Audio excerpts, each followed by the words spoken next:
دونوں نے قربانی پیش کی تو آسمان سے ایک آگ آئی اور اس نے حابیل کی قربانی کو وہ کھا گئی، جو ایک علامت تھی کہ قربانی قبول ہو گئی، اور قابیل کی قربانی قبول نہیں ہوئی۔ اس پر جو ہے اس کے اندر حسد پیدا ہوا اور اس نے پھر اپنے بھائی حابیل کو قتل کرنے کا ارادہ کیا۔ تو یہ واقعہ اگرچہ مشہور ہے مگر ثابت نہیں ہے، اس لیے بعض اہل علم کہتے ہیں کہ بس ایسے ہی آدم کے دو بیٹوں نے اپنے طور پر قربانی پیش کی، اور جو حابیل تھا اس نے ایک عمدہ دمبا کی قربانی کی تھی، اور جو قابیل تھا اس نے تھوڑا سا کوئی اناج تھا یا جو وغیرہ تھا اس نے اس کی قربانی پیش کی تھی۔ تو فرمایا کہ انما یتقبل اللہ من المتقین، اللہ تعالیٰ متقیوں کی عبادتوں کو قبول کرتا ہے۔ لئن بسطت الی یدک لتقتلنی، اس نے اپنے بھائی سے کہا کہ اگر تم میری طرف اپنا تم نے ہاتھ بڑھایا، لتقتلنی تاکہ تم مجھے قتل کرو، ما انا بباسط یدی الیک لاقتلک، تو میں اپنا ہاتھ تمہاری طرف نہیں بڑھاؤں گا تمہیں قتل کرنے کے لیے، تم کوشش کر سکتے ہو مجھے قتل کرنے کی، میں یہ کوشش نہیں کروں گا۔ انی اخاف اللہ رب العالمین، بے شک میں اللہ سے ڈرتا ہوں جو رب العالمین ہے۔ انی اريد ان تبوء باثمی واثمک فتکون من اصحاب النار، بے شک میں یہ چاہتا ہوں کہ تم میرا گناہ بھی اپنے سر لے لو اور اپنا گناہ بھی اپنے سر لے لو اور تم جہنمیوں میں سے ہو جاؤ، وذالک جزاء الظالمین، اور ظالموں کا یہی بدلہ ہے۔ میرا گناہ اپنے ذمہ لے لو، اس کا مطلب یہ ہے کہ اگر میں تمہیں قتل کرتا تو اس گناہ جو مجھے پڑتا تو میں قتل کا ارادہ ہی نہیں کروں گا، تاکہ وہ گناہ کا اس گناہ میں آتی ہے، مقتول کیوں جہنم میں جائے گا؟ تو آپ نے فرمایا انہ کان حریصا علی قتل صاحبہ، مقتول بھی اپنے ساتھی کو قتل کرنے کی کا حریص تھا، کوشش میں تو وہ بھی تھا، یہ الگ بات ہے وہ کامیاب نہیں ہوا، تو سزا دونوں کو ملے گی۔ تو حابیل نے یہاں وہی بات کہی کہ میں یہ چاہتا ہوں کہ میرا گناہ اور تیرا گناہ دونوں تیرے سر پہ جائے اور تو جہنم میں چلا جائے، اور ظالموں کا یہی بدلہ ہے۔ فطوعت له نفسه قتل اخی، تو قابیل کے لیے اس کے نفس نے اس کے بھائی کے قتل کو آمادہ کیا، اس کے بھائی کے قتل پر اس کے نفس نے اس کو آمادہ کیا۔ فقتله فاصبح من الخاسرین، اور اس نے اپنے بھائی کو قتل کر دیا اور خسارہ اٹھانے والوں میں سے ہو گیا۔ کیسے خسارہ اٹھانے والوں میں سے ہو گیا؟ قیامت تک جتنے قتل ہوں گے ہر قتل کا بوجھ اصل قاتل پر بھی ہوگا اور قابیل کے سر پر بھی ہوگا، کیونکہ قتل کی شروعات اس نے کی۔ اللہ کے پیارے نبی صلی اللہ علیہ وسلم فرماتے ہیں، صحیح بخاری کی 3333 4 بار 3 اور صحیح مسلم کی 1677 نمبر کی حدیث ہے، آپ نے فرمایا لا تقتل نفس ظلما الا كان على ابن آدم كفل من دمها لانه كان اول من سن القتل، کہ کوئی بھی نفس جب ناحق قتل ہوگا، ظلمن قتل ہوگا، تو آدم کے ایک بیٹے کے اوپر اس کا بوجھ ہوگا، اس لیے کہ اسی نے قتل کی شروعات کی تھی۔ علامہ ابن کثیر کہتے ہیں کہ اپنے بھائی کو جو اس نے ناحق قتل کیا تھا اس کی یہ سزا اللہ تعالیٰ نے دنیا ہی میں اس کو دے دی، کہ اب قیامت تک جو قتل ہوں گے اس کی سزا اس کو ملتی رہے گی۔ اسی لیے اللہ کے پیارے نبی صلی اللہ علیہ وسلم فرماتے ہیں، ابو داؤد کی 4902 اور صحیح ابن ماجہ کی 4211 نمبر کی صحیح روایت ہے کہ ما من ذنب اجدر ان يعجل الله عقوبته في الدنيا مع ما يدخر لصاحبه في الاخره من البغي وقطيعه الرحم، دو گناہ ایسے ہیں کہ آخرت میں جو سزا ملے گی دنیا میں بھی ملتی ہے، ایک تو ظلم ہے اور دوسرے رشتے کو کاٹنا ہے، اور یہاں قابیل نے یہ دونوں گناہ کیے تھے، اللہ ہم سب کی حفاظت کرے۔ تو اللہ تعالیٰ نے فرمایا فَأَصْبَحَ مِنَ الْخَاسِرِينَ، قابیل اپنے بھائی کو قتل کرنے کے بعد خسارہ اور نقصان اٹھانے والوں میں سے ہو گیا۔ فَبَعَثَ اللَّهُ غُرَابًا يَبْحَثُ فِي الْأَرْضِ لِيُرِيَهُ كَيْفَ يُوَارِي سَوْءَةَ أَخِيهِ، تو اللہ تعالیٰ نے کوے کو بھیجا، وہ زمین میں کھود رہا تھا تاکہ اس کو دکھائے کہ وہ کیسے اپنے بھائی کی لاش کو چھپائے گا۔ قَالَ يَا وَيْلَتَا أَعْجَزْتُ أَنْ أَكُونَ مِثْلَ ہَذَا الْغُرَابِ، اس نے کہا ہے میری بربادی، کیا میں اتنا گیا گزرا ہوں کہ اس کوے کے جیسا بھی نہیں ہوں؟ فَأُوَارِيَ سَوْءَةَ أَخِي، کہ میں اپنے بھائی کی لاش کو چھپا لیتا۔ فَأَصْبَحَ مِنَ النَّادِمِينَ، تو وہ شرمندہ ہو گیا۔ مِنْ أَجْلِ ذَلِكَ، کی سزا بھی تمہیں ملی اور وہ گناہ بھی تمہارے سر پہ جائے، میں تمہارے قتل کا ارادہ بھی نہیں کروں گا۔ اس لیے کہ جب دو لوگ ایک دوسرے سے لڑیں اور ہر ایک دوسرے کو قتل کرنے کا ارادہ کرے تو دونوں جہنم میں جائیں گے۔ اللہ کے رسول کی حدیث ہے، صحیح بخاری کی 70883 اور صحیح مسلم کی 2888 نمبر کی روایت ہے، آپ نے فرمایا القاتل والمقتول کلاہما فی النار، قتل کرنے والا اور جس کو قتل کیا گیا ہے وہ دونوں جہنم میں جائیں گے۔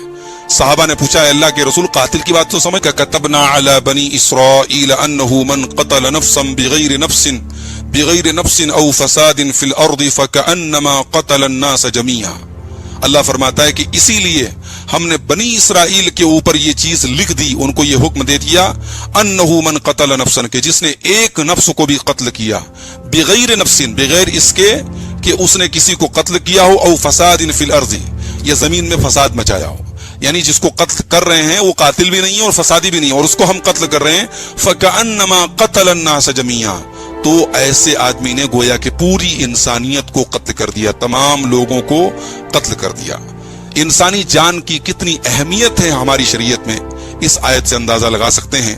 اور ظاہر ہے کہ یہ حکم صرف بنی اسرائیل کے لیے نہیں تھا، بلکہ اس امت کے لیے بھی یہ حکم موجود ہے، ہماری شریعت میں بھی یہ حکم موجود ہے۔ اسی لیے حضرت سلیمان بن ربیعی نے جب امام حسن بصری سے پوچھا کہ کیا یہ آیت ہمارے لیے بھی ہے جس طرح بنی اسرائیل کے لیے، تو حضرت حسن بصری رحمۃ اللہ علیہ نے فرمایا کہ ہاں، اس ذات کی قسم ہے جس کے سوا کوئی معبود نہیں، بنی اسرائیل کے خون اللہ کے یہاں ہمارے خون سے زیادہ قابل احترام ہے۔ تو یہ بہت بڑی بات ہے کہ یہ حکم ہماری شریعت میں بھی کہ ایک ناحق قتل جو ہے وہ پوری انسانیت کے قتل کے برابر ہے۔